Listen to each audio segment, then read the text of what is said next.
The plane lurched, a metallic groan echoing through the cabin as it halted on the tarmac.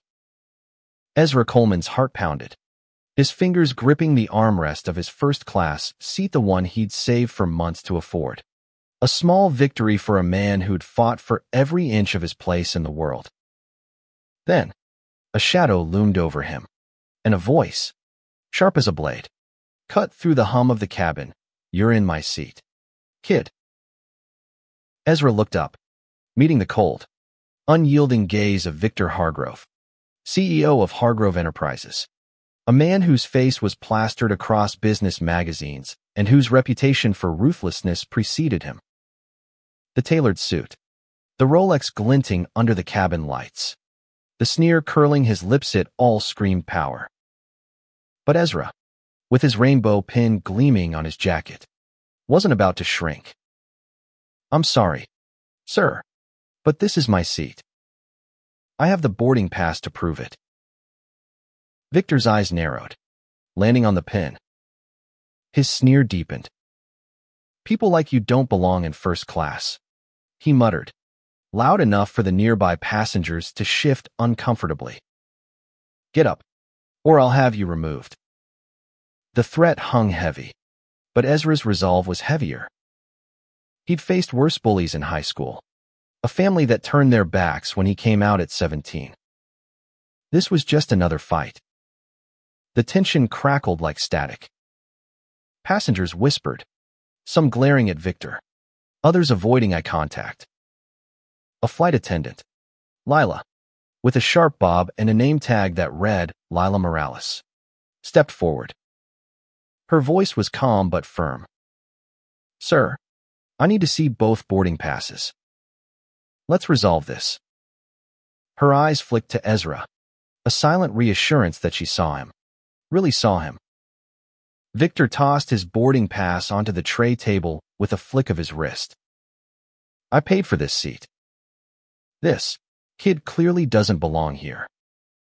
The word kid dripped with disdain, but it was the pause, the implication, that stung. Ezra handed over his boarding pass, his hands steady despite the fire in his chest. Lila examined both, her brow furrowing. "Mr. Hargrove, your pass is for 2B. This seat, 1A, belongs to Mr. Coleman." Victor's face reddened. "Do you know who I am? I could buy this airline and fire you before we land in Chicago." Lila didn't flinch. "I'm just doing my job, sir. Please take your assigned seat." The cabin held its breath, the air thick with anticipation. Ezra felt the weight of every stare, some sympathetic, others hostile. He wasn't just fighting for a seat anymore. This was about his right to exist, to take up space. Then, chaos erupted. The plane's intercom crackled, and a voice boomed, "This is the captain. All passengers, remain seated. The aircraft has been grounded by federal authorities." Gasps rippled through the cabin. Outside, through the window, Ezra saw flashing lights, black SUVs, men in dark suits sprinting across the tarmac. The FBI? His pulse raced. What the hell was happening? Lila's eyes widened, but she stayed composed, ushering Victor toward his seat. He resisted, his voice rising. "This is outrageous. Do you know what I'm worth?" But the agents were already boarding, their badges glinting under the cabin lights. One of them, a woman with a no-nonsense stare, zeroed in on Victor. "Victor Hargrove, you're under arrest for securities fraud and insider trading. Step out of the aisle. Now." Ezra's jaw dropped. The man who'd just tried to bully him out of his seat was being cuffed, right there in first class. Victor's face contorted with rage as the agents led him away, his protests echoing down the jetway. The cabin buzzed with whispers, but Ezra barely heard them. His eyes met Lila's, and she gave him a small, triumphant smile. Looks like you're staying in 1A, she said softly. As the plane remained grounded, Ezra sank back into his seat, his mind reeling. This wasn't just about a seat, Anna Marie, it was about justice, about standing firm. But something told him this was only the beginning. Victor Hargrove wasn't the type to go down quietly, and Ezra had just made an enemy of a very powerful man. The hours that followed were a blur. The FBI agents questioned passengers, their focus on Victor's connections. Ezra overheard snippets, millions in shady deals, a network of corruption stretching across the country. He tried to focus on his book, a worn copy of Giovanni's Room, but his thoughts kept drifting. He'd come out west to San Francisco to start fresh, to build a life where he could be unapologetically himself. This trip to Chicago was supposed to be a celebration, a new job at a progressive tech startup, a chance to leave his small-town past behind. But now, he was caught in something bigger. Lila checked on him during the delay, bringing him a coffee. "You okay?" she asked, her voice warm. Ezra nodded, though his nerves were frayed. "I've dealt with guys like him before. Just didn't expect the FBI to show up." Lila chuckled, glancing at the empty seat where Victor had been. "Karma's fast sometimes." Her kindness grounded him, a reminder that not everyone saw him as an outsider. As the plane finally prepared to take off, Ezra felt a strange mix of relief and unease. He'd won this round, but Victor's words lingered, "People like you don't belong." They echoed the voices of his past, his father's silence, the pastor's sermons, the classmates who'd mocked him. But Ezra had fought too hard to let those voices win. He adjusted his rainbow pin, its colors catching the light, and settled into 1A. This was his seat, his moment, and he wasn't giving it up. The flight to Chicago was uneventful, but Ezra couldn't shake the feeling that Victor's arrest was just the tip of the iceberg. When they landed, he grabbed his bag and stepped into O'Hare's bustling terminal, the weight of the day still heavy on his shoulders. Lila caught up with him at the gate. "You handled that like a pro," she said, her smile genuine. "Not everyone stands up to a guy like Hargrove." Ezra shrugged, but her words warmed him. "Thanks for having my back." She handed him a card with her number scribbled on it. "If you're ever in New York, look me up. I'm there most weekends." Ezra tucked the card into his pocket, a spark of connection in an otherwise chaotic day. As he walked away, he felt the eyes of other passengers on him, some curious, some admiring. For the first time in hours, he felt seen, not as a target, but as a person. But outside the terminal, a black car idled, its tinted windows hiding whoever was inside. Ezra didn't notice it as he hailed a cab, but the driver's eyes flicked to the rearview mirror, tracking him. Victor Hargrove might be in custody, but his reach was long, and Ezra had just stepped into the crosshairs of a man who didn't forgive slights. The city lights of Chicago glittered ahead, promising new beginnings, but also new dangers. Ezra clutched his bag, his rainbow pin a quiet defiance, ready for whatever came next. Ezra's cab weaved through Chicago's evening traffic, the skyline a dazzling maze of steel and glass. He leaned back, exhaustion seeping into his bones, but his mind raced. The encounter with Victor Hargrove replayed like a bad song stuck in his head, those venomous words. The FBI's dramatic intervention. He'd won, hadn't he? So why did he feel like he was still in the ring, waiting for the next punch? His phone buzzed, pulling him from his thoughts. A text from his best friend, Marcus, who'd stayed back in San Francisco, heard about the plane drama on X. "You okay? That CEO's a piece of work." Ezra frowned. News traveled fast, especially when it involved a high-profile arrest. He typed back, "I'm fine. Just glad I kept my seat." But fine was a lie. He felt exposed, like the world had seen his vulnerability laid bare on that plane. At his hotel, a boutique spot in the Loop, Ezra checked in and collapsed onto the bed. The room was modern, all clean lines and soft lighting, but it couldn't quiet the unease gnawing at him. He pulled out Lila's card, running his thumb over her handwriting. Her kindness had been a lifeline, a reminder that allies existed even in the ugliest moments. He considered texting her, but what would he say? Thanks for not letting me get kicked out of first class. He set the card on the nightstand and opened his laptop instead, searching for more on Victor Hargrove. The internet was ablaze. Headlines screamed about Hargrove's arrest, tech titan busted for fraud, Hargrove Enterprises under federal scrutiny. Posts on X painted a grimmer picture, whispers of a man who crushed competitors, silenced whistleblowers, and wielded his wealth like a weapon. One post caught Ezra's eye. Hargrove's known for targeting anyone who crosses him.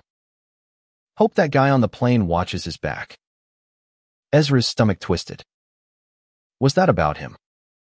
He closed the laptop, his reflection staring back from the dark screen. At 25, Ezra was no stranger to adversity. Growing up in rural Ohio, he'd learned early that being openly gay meant fighting for every scrap of respect. He'd left that small town for San Francisco, chasing a life where he could breathe freely. The tech startup job in Chicago was his next step, a junior designer role at InnovateX, a company known for its inclusive culture. But now, with Hargrove's shadow looming, he wondered if he'd traded one battle for another. The next morning, Ezra headed to InnovateX's sleek office in River North. The open-plan space buzzed with energy coders and hoodies, designers sketching on tablets, a rainbow flag pinned to a corkboard. His new boss, Priya, a sharp-witted woman with a knack for spotting talent, greeted him warmly. Ezra, we're thrilled to have you. Your portfolio's incredible. Her enthusiasm was infectious, and for a moment, Ezra felt like he belonged. But the day took a turn when Priya mentioned a new client. Hargrove Enterprises reached out last week. They're interested in a custom app. Big money. But she hesitated, her eyes flicking to Ezra's rainbow pin. After yesterday, I'm guessing you'd rather not touch that project. Ezra froze. The name hit like a punch. They're still doing business after the arrest. He asked. Priya sighed. Victor's in custody, but his company's still running. His COO, Rebecca Lang, is taking the lead. She's intense. Ezra nodded, his mind racing. He wanted no part of Hargrove's world, but saying no could jeopardize his fresh start. He spent the day diving into design work, sketching interfaces for a mental health app, but the shadow of Hargrove lingered. During lunch, he overheard colleagues whispering about the arrest, some speculating about Victor's next move. Guys like that don't just disappear, one said. They fight dirty.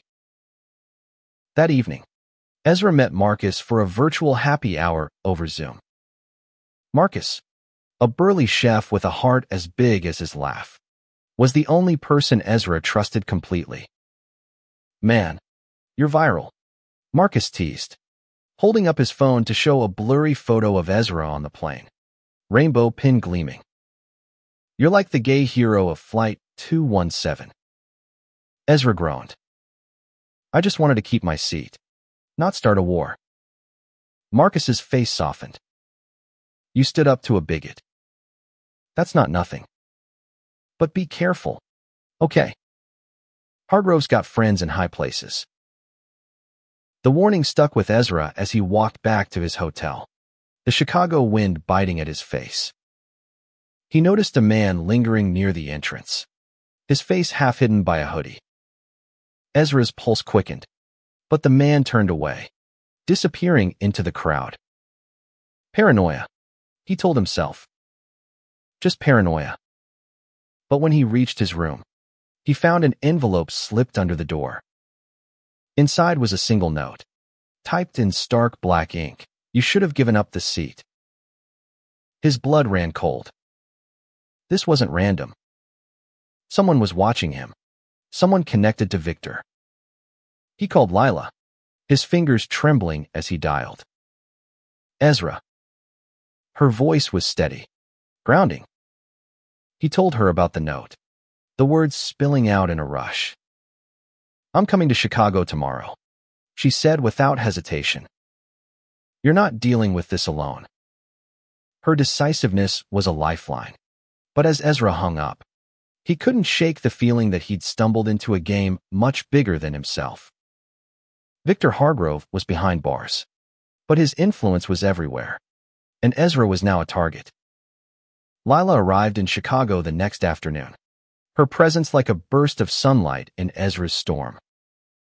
They met at a cozy cafe in Wicker Park, its walls lined with local art and the air thick with the scent of espresso. Lila, in a leather jacket and jeans, looked every bit the fierce ally she'd been on the plane. You look like you haven't slept, she said, sliding into the booth across from him. Ezra managed a weak smile. Hard to sleep when you're expecting another creepy note. He showed her the message, its stark words still burning in his mind. Lila's jaw tightened. This is intimidation. Plain and simple. Hargrove's people are trying to scare you. Ezra nodded, but the fear was real, a weight pressing on his chest. I just wanted a fresh start, he said softly. Now I'm caught up in some corporate vendetta. Lila reached across the table, squeezing his hand. You're not alone in this. We'll figure it out. They spent the afternoon strategizing. Lila, who'd seen her share of passenger disputes, had a knack for reading people. Hargrove's not just a bigot, he's a control freak, she said. That stunt on the plane wasn't about the seat. It was about power. And now that you humiliated him, he's lashing out, even from a cell. Ezra frowned. But how? He's in custody. Lila's eyes darkened. Money buys loyalty. His company's still running, and his COO, Rebecca Lang, sounds like bad news. Ezra's thoughts drifted to InnovateX. Priya had mentioned Rebecca, describing her as intense. Was she behind the note? He pulled out his phone, scrolling through X for mentions of her. A few posts stood out. Rebecca Lang steps up as Hargrove's right hand. Ruthless, cunning, loyal to a fault. Another warned, don't cross Lang. She plays dirtier than Victor. Ezra's unease grew. He was a designer, not a detective. How had his life become a thriller? That evening, they walked along the Chicago River, the city lights reflecting off the water. Lila's presence steadied him, but the note's words echoed, you should have given up the seat. What if they don't stop? Ezra asked, his voice barely above a whisper. Lila stopped, turning to face him. Then we fight back. You've got people in your corner. Marcus, your new team at InnovateX. Hargrove doesn't get to win this. Her words sparked something in Ezra flicker of the defiance he'd felt on the plane. He'd spent years proving he belonged, from surviving high school to carving out a life in San Francisco. He wasn't about to let Victor or his cronies take that from him. Okay, he said, his voice steadier. Let's find out who sent that note. The next day, Ezra returned to InnovateX. His resolve hardened. Priya noticed the change in him. You okay, Ezra? You seem on edge. He hesitated, then told her about the note, leaving out Lila's involvement for now. Priya's face darkened. This is serious. I'm pulling us off the Hargrove project. No contract is worth this. Ezra felt a rush of gratitude, but also guilt. "I don't want to cause trouble for the team," he said. Priya shook her head. "You're not the trouble. They are." That afternoon, Ezra and Lila dug deeper. Using Lila's airline connections, they accessed passenger records from Flight 217. One name stood out: Daniel Kessler, a Hargrove Enterprises executive seated in business class. Lila's contact confirmed Kessler had been on the phone during the boarding chaos. His conversation heated. "Could be our guy," Lila said. "He's close enough to Victor to act on his orders." Ezra's stomach churned. Kessler was in Chicago, according to a recent ex-post tagging him at a downtown bar. They decided to confront him, but carefully. Lila suggested a public Placia rooftop bar in the Loop where Kessler was known to hang out. That night, they arrived at the bar, the city skyline glittering below. Ezra spotted Kessler, instantly a wiry man in his 40s, nursing a whiskey, his eyes scanning the crowd. Lila nudged Ezra. "Ready?" He nodded, his heart pounding. "Mr. Kessler." Ezra's voice was steady, though his palms were slick with sweat. Kessler's eyes flicked up, narrowing. "Who's asking?" Ezra held his gaze. "I'm the guy from Flight 217. The one who kept his seat." Kessler's smirk was cold, calculating. "You're making enemies you can't handle, kid." The threat was clear, but before Ezra could respond, Lila stepped in. "And you're messing with someone who's not alone." "Who sent the note?" Kessler laughed, but it was forced. "You're out of your depth. Walk away while you still can." He stood, brushing past them, but Ezra caught a glimpse of his phone screen, a text from someone labeled R.L. Rebecca Lang. The pieces were falling into place, but the puzzle was far from complete. As Kessler disappeared into the crowd, Ezra felt a mix of fear and determination. This wasn't just about him, Anna Maria. It was about standing up to a system that protected men like Victor and Kessler, a system that thrived on fear. He wasn't backing down. The rooftop confrontation left Ezra rattled but resolute. He and Lila returned to his hotel, the city's hum a constant reminder of the stakes. "Rebecca Lang," Ezra said, pacing the room. "She's the key. If she's pulling strings for Victor, she's the one behind the note." Lila nodded, her fingers flying over her laptop as she searched for more on Lang. "She's been with Hargrove Enterprises for a decade," she said. "Loyal to Victor, but ambitious. Some say she's been waiting for him to fall so she can take over." Ezra's mind raced. If Rebecca was orchestrating this, she wasn't just targeting him, she was protecting Victor's empire. But why go after a nobody like him? The answer hit him like a lightning bolt: optics. His defiance on the plane had gone viral, a small but public humiliation for Victor. Rebecca was cleaning up the mess, sending a message to anyone who dared challenge their power. "We need proof," Ezra said. "Something that ties her to the note."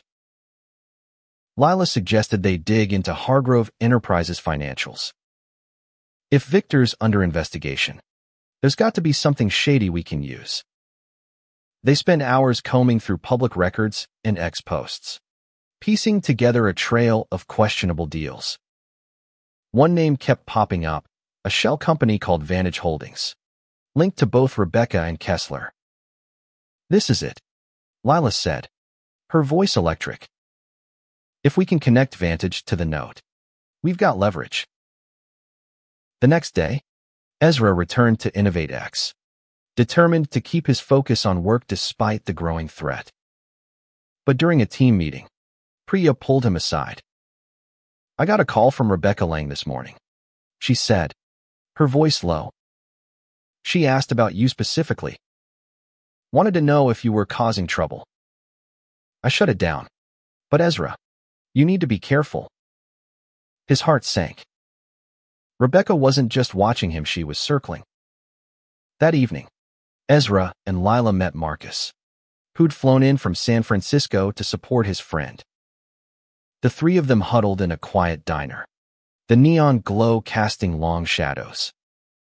Marcus, ever the protector, was furious about the note. "We're not letting these corporate creeps scare you," he said, cracking his knuckles. "What's the plan?" Lila outlined their strategy: infiltrate a Hargrove Enterprises gala happening that weekend, where Rebecca was set to speak. "It's risky," she admitted, "but if we can catch her off guard, we might get answers." The gala was held at a glitzy hotel ballroom, all chandeliers and champagne flutes. Ezra, in a borrowed tux, felt out of place among Chicago's elite, but Lila and Marcus flanked him like bodyguards. Lila, in a sleek black dress, blended in effortlessly, while Marcus's imposing presence drew curious glances. They spotted Rebecca across the room, tall, poised, her blonde hair swept into an elegant updo. She was charming the crowd, but her eyes were sharp, predatory. Ezra's pulse raced as they approached. Lila took the lead, introducing herself as a journalist researching Hargrove Enterprises. Rebecca's smile was icy. "I'm not sure there's much to tell," she said, her gaze flicking to Ezra. "But I'm happy to chat, privately." The invitation was a trap, but Ezra nodded. They followed her to a quiet corner, the hum of the gala fading behind them. "You're the boy from the plane," Rebecca said, her voice smooth but laced with venom. "You've caused quite a stir." Ezra held her gaze. "And you're the one sending threatening notes."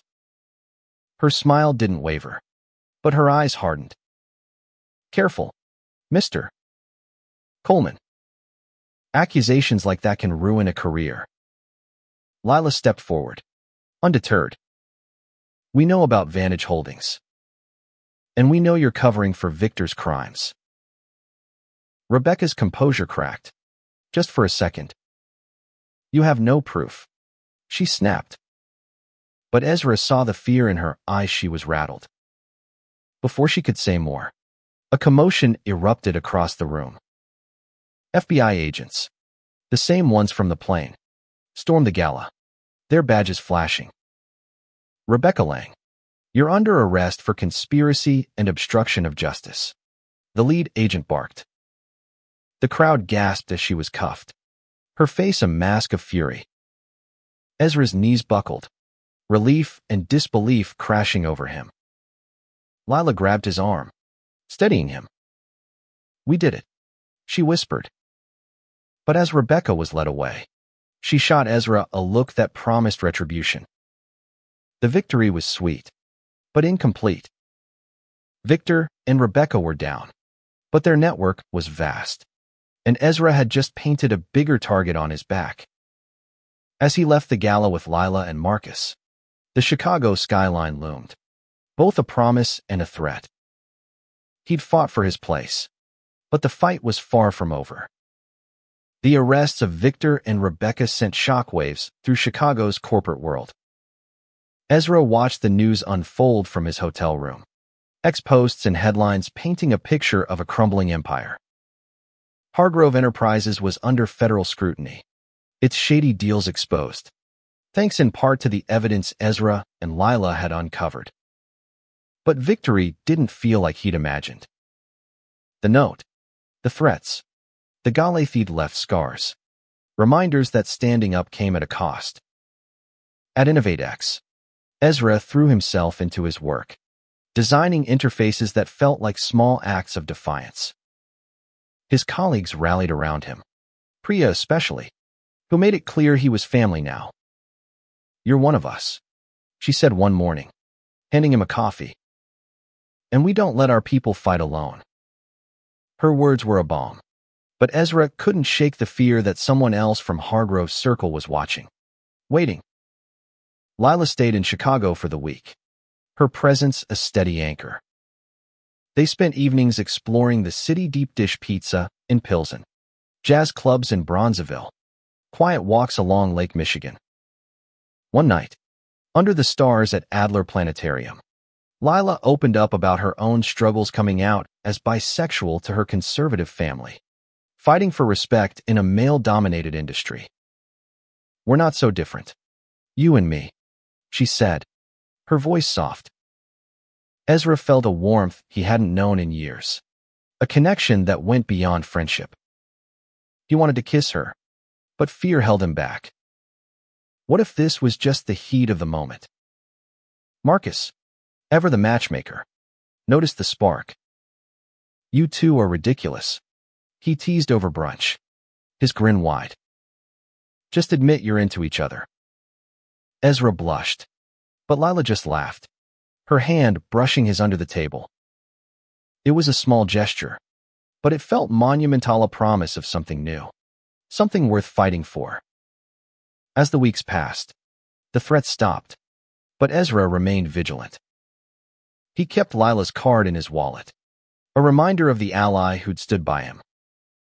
They texted daily, her messages a mix of sarcasm and warmth that kept him grounded. One evening, she sent him a link to an X post, a petition to honor the Flight 217 hero for standing up to bigotry. Ezra's heart swelled, but he didn't feel like a hero. He was just a guy who'd refused to move. The turning point came when Ezra was invited to speak at a local LGBTQ+ youth center. He hesitated, unsure if his story mattered, but Lila and Marcus pushed him. "You're proof that standing up changes things," Lila said. So he went, sharing his journey from the small-town kid who felt invisible to the man who'd faced down a CEO and won. The teens listened, their eyes wide, some tearing up. One boy, no older than 16, approached him after. "I thought I'd never belong anywhere," he said. "But you make me think I can." Those words hit Ezra harder than any threat. This was why he'd fought not just for a seat, but for a world where kids like that boy could thrive. He hugged the teen, his own eyes misty. "You already belong," he told him. "Don't let anyone tell you otherwise." Months later, Ezra stood at the gate of another flight, this time to New York to visit Lila. His rainbow pin gleamed, a quiet symbol of his resilience. The plane was ordinary, the passengers unremarkable, but Ezra felt extraordinary. He'd faced down a titan, found allies, and discovered a strength he hadn't known he had. As the plane took off, he looked out at the Chicago skyline fading below, a city that had tested him but also shaped him. Victor Hargrove and Rebecca Lang faced trial, their empire dismantled. Ezra followed the case from afar, but it no longer defined him. He was building a Lifia career at InnovateX, a budding romance with Lila, a friendship with Marcus that felt like brotherhood. The note, the threats, the plane, they were chapters in his story, but not the whole book. As the plane soared, Ezra closed his eyes, a smile tugging at his lips. He'd claimed his seat, not just in first class, but in a world that tried to push him out. And that, he realized, was the real Victoria life lived on his terms, unapologetically himself, surrounded by people who saw him and loved him for it. The future stretched out like the sky before him, vast and full of possibility, and Ezra was ready to soar.